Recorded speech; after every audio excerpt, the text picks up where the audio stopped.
ఆంధ్రప్రదేశ్ రాష్ట్రంలో ఎన్నికలు సమీపిస్తున్న కొలది తెలుగుదేశం పార్టీకి వైసీపీ పార్టీకి మధ్యలో ప్రచ్ఛన్న యుద్ధం జరుగుతున్నటువంటి నేపథ్యంలో కూటమి అనేటటువంటి ఒకదానికి ప్రస్తావన పట్టుకొచ్చినా కూడా జనసేన పార్టీ కానీ భారతీయ జనతా పార్టీ కానీ తెలుగుదేశం పార్టీకి సంబంధించినటువంటి నాయకులతో మాత్రమే నిండిపోయింది అనేటటువంటిది నిర్వివాదాంశం. దానికి గనక మనం ఒకసారి గనక చూసుకుంటే భారతీయ జనతా పార్టీలో ఎప్పుడైతే 2019వ సంవత్సరంలో తెలుగుదేశం పార్టీ ఓటమి పాలైందో ఆ తర్వాత వారికి సంబంధించినటువంటి 4 రాజ్యసభ సభ్యులు ఒకటేసారి భారతీయ జనతా పార్టీలో జాయిన్ అయినారు. జాయిన్ అవటమే కాకుండా పార్లమెంటరీ పార్టీ చీలిపోయింది. ఆ పార్లమెంటరీ పార్టీలో 2/3 అనేటటువంటిది యాంటీ డిఫెక్షన్ లా ప్రకారం కనుక వేరే పార్టీలోకి వెళితే అది పార్టీ చీలినట్టుగానే దాన్ని గమనించాలి తప్పిస్తే యాంటీ డిఫెక్షన్ లాకు మాకు వర్తించదనేటటువంటి వాదనతో సీఎం రమేష్, సుజనా చౌదరి లాంటి వ్యక్తులందరూ కూడా అందులోకి వెళ్ళిపోయినారు.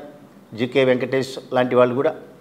సో తర్వాత జరిగినటువంటి పరిణామంలో అనేక సార్లు సీఎం రమేష్ అనేటటువంటి వ్యక్తి కానీ సుజనా చౌదరి అనేటటువంటి వ్యక్తి కానీ తెలుగుదేశం పార్టీకి సంబంధించినటువంటి వ్యక్తులు కానీ భారతీయ జనతా పార్టీలో వారు రోల్ ప్లే చేయడం అనేటటువంటి మనం చూసాం. కానీ ఎక్కడా చంద్రబాబు నాయుడిని పల్లెత్తి మాట అనరు, చంద్రబాబు నాయుడు యొక్క కార్యక్రమాలను విమర్శించరు. ఎందుకు భారతీయ జనతా పార్టీలోకి వెళ్లాల్సి వచ్చింది, చంద్రబాబు నాయుడు యొక్క సిద్ధాంతాలు కానీ అతని యొక్క కార్యక్రమాలు కానీ ఏ కార్యక్రమాల్లో వారు విభేదించినారనేటటువంటి మాట చెప్పరు. చెప్పకపోగా జనసేన పార్టీలో కూడా వీళ్ళకి సంబంధించిన మనుషులు వెళ్ళటం, అదే రకంగా తనకి టిక్కెట్ ఇక్కడ రానిటువంటి వ్యక్తుల్ని ఆ పార్టీలోకి పంపించడం అనేటటువంటిది ఎప్పటి నుంచో చంద్రబాబు నాయుడు ఆడేటటువంటి ఒక ఆటగానే దాన్ని మనం గమనించాలి. మరీ కనుక ముఖ్యంగా కనుక మనం చూస్తే ఇవాళ సీఎం రమేష్ భారతీయ జనతా పార్టీకి సంబంధించిన ఒక నాయకుడిగా చలామణి అవుతూ తనకి సంబంధించి మొన్నటి వరకు కూడా ఒక పార్లమెంటు రాజ్యసభ సభ్యుల అనేక కార్యక్రమాల్లో భారతీయ జనతా పార్టీతో కలిసి ట్రావెల్ చేసిన వ్యక్తి 2023వ సంవత్సరంలో ఎలక్టోరల్ బాండ్స్ రిత్విక్ ఇండస్ట్రీస్ అనేటటువంటి తన యొక్క కంపెనీ ఏదైతే ఉందో ఆ కంపెనీ 2023వ సంవత్సరంలో కాంగ్రెస్ పార్టీకి దాదాపుగా 25 కోట్ల రూపాయల ఎలక్టోరల్ బాండ్స్ పర్చేజ్ చేసినట్టుగా రికార్డ్ అయింది.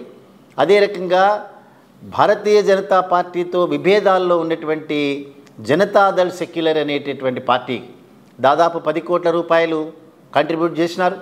అదే రకంగా తెలుగుదేశం పార్టీ మొన్నటి వరకు కూడా తెలుగుదేశం పార్టీ భారతీయ జనతా పార్టీ మధ్యలో ఉప్పు నిప్పు కింద ఉన్నటువంటి సందర్భంలో 5 కోట్ల రూపాయలు తెలుగుదేశం పార్టీకి ఇచ్చినట్లుగా ఆరోపణలు వచ్చాయి. ఎలక్ట్రోల్ బాండ్స్ రికార్డ్ అయినాయి.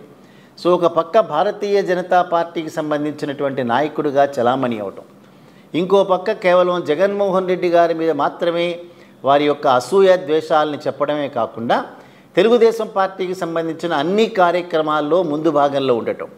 ఈవెన్ ఎన్టీ రామారావుకు సంబంధించినటువంటి 100 సంవత్సరాల కంప్లీట్ చేసుకునే సందర్భంలో నాణ్యాన్ని రిలీజ్ చేసినప్పుడు అక్కడ సీఎం రమేష్ గారు ఒక ప్రముఖమైనటువంటి స్థానంలో కూర్చోటమే కాకుండా ఆ ఫొటోస్ అన్నీ లీక్ చేయటమే కాకుండా నన్ను లీక్ చేయమని అడిగారు అనేటటువంటి మాట మీడియా ద్వారా ఆయననే ఇన్ఫామ్ చేసినాడు.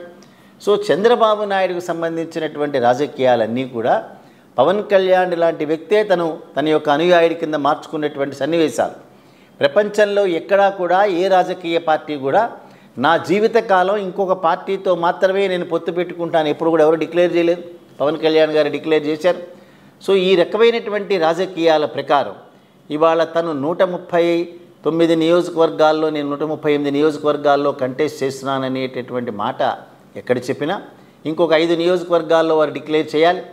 సో ఏం చెప్పినా కూడా తన దగ్గర టికెట్లు దొరకనటువంటి వ్యక్తులందరూ కూడా వేరే పార్టీల్లోకి పంపించడం అనేటటువంటిది గడిచినటువంటి చాలా సంవత్సరాల కాలంలో అతను చేసినటువంటి అనేక కార్యక్రమాలు ఇవన్నీ కూడా ఇవాళ అనేక మందికి టికెట్లు నిరాకరించిన సందర్భంలో వారందరూ కూడా మాకు కోఆపరేట్ చేసినందుకు ధన్యవాదాలు, భవిష్యత్తులో వారిని ప్రాపర్గా కాంపెన్సేట్ చేస్తామనేటటువంటి ఒక మాట కూడా మాట్లాడినారు. అయితే ఈ రకమైనటువంటి రాజకీయాలన్నీ కూడా చాలా నైపుణ్యంతో ఆడేటటువంటి చంద్రబాబు నాయుడు గారి నోట వెంబటి ఒక కొత్త వాక్యాలు రావటం అనేటటువంటిది ఒక ఊహించినటువంటి పరిణామం.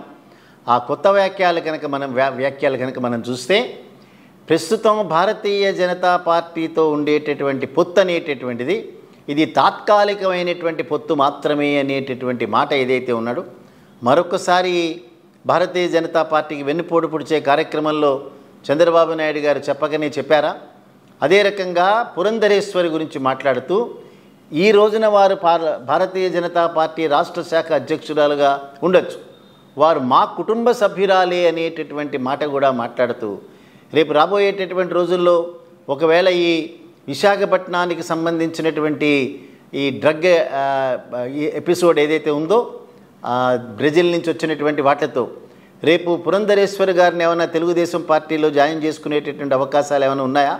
ఏవైనప్పటికీ కూడా నిరంతరం అనేక రకాలైనటువంటి రాజకీయ ప్రకటనలు చేసే చంద్రబాబు గారి నోటి వెంబట పురంధరేశ్వరి మా కుటుంబ సభ్యురాలని మాట్లాడటం, అదే రకంగా భారతీయ జనతా పార్టీతో పొత్తు అనేటటువంటిది తాత్కాలికం అనే మాట, పురంధరేశ్వరి మీ కుటుంబ సభ్యురాలే అనేటటువంటి మాట ప్రతిపక్షాలు ఎప్పటి నుంచో వారి మీద చేస్తున్నటువంటి ఆరోపణలకి ఇవాళ వారు సమాధానం ఇస్తూ అవును వారు మా కుటుంబ సభ్యురాలే అని ఒప్పుకోవటం అనేటటువంటి దాని వెనక ఏదైనా రాజకీయం ఉందా? చూద్దాం రాబోయేటటువంటి రోజుల్లో. మొన్ననే జనసేన పార్టీ అధ్యక్షుడు మాట్లాడుతూ ఎన్డీఏ కనుక ప్రభుత్వంలో కనుక ఏర్పాటులో కనుక వస్తే ఎన్డీఏ ప్రభుత్వం తరఫున మీ అందరికీ కూడా వ్యక్తిగతంగా కాంట్రాక్టులు ఇప్పిస్తాను, మీరు డబ్బు సంపాదించుకోవచ్చు అనేటటువంటి మాట చెప్పారు. సో వీరందరూ కూడా రాబోయేటటువంటి రోజుల్లో మనీకి సంబంధించినటువంటి మ్యాటర్ల మీద మాత్రమే కాన్సన్ట్రేట్ చేస్తామని చెప్పడం జరుగుతోంది. అదే రకంగా సుజనా చౌదరి లాంటి వ్యక్తులు కూడా భారతీయ జనతా పార్టీలో పేరుకు ఉన్న వారు మాత్రం తెలుగుదేశం పార్టీ తరఫున మాట్లాడేటటువంటి వ్యక్తులుగానే పరిగణించబడుతున్నారు. ఇది మనం అనేటటువంటి మాట కాదు, ఈవెన్ భారతీయ జనతా పార్టీలో ఉండేటటువంటి అత్యంత సీనియర్ నాయకులు కూడా లిఖితపూర్వకంగా లేఖ రూపంలో వారి యొక్క అధిష్టానానికి రాసినటువంటి లేఖలో ఇక్కడ తెలుగుదేశం పార్టీ నుంచో కాంగ్రెస్ పార్టీ నుంచో వచ్చిన వారికి మాత్రమే సీట్ల కేటాయింపు జరుగుతోందని విన్నాం.